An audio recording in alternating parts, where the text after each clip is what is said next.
Welcome to the Bridges Excel Learning Series, where we take your Excel skills to the next level.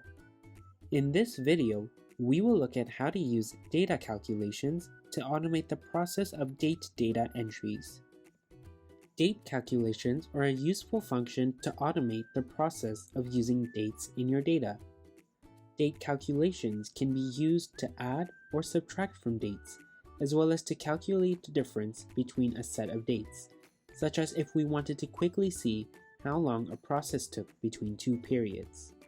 To begin with date calculations, we will have a starting date column of several dates.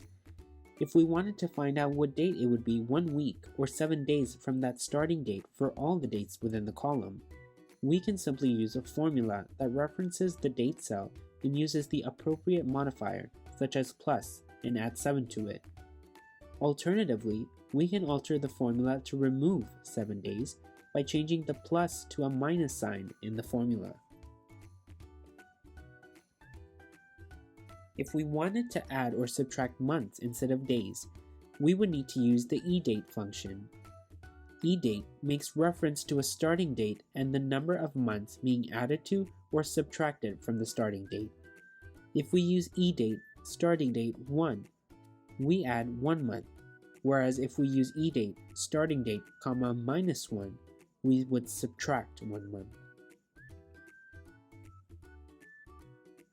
If we wanted to add or subtract years, we would need to use the date function. Date must make 4 references, one for the year, the month, the day, and the number being added to or subtracted from the year. We would use this function similarly to the eDate function. If we wanted to calculate the difference between two sets of dates, we would need to use the dated_if function. Dated_if must reference a starting date and an ending date in order to calculate the difference, and the function must end in a D, M, or Y to output the difference in days, months, or years.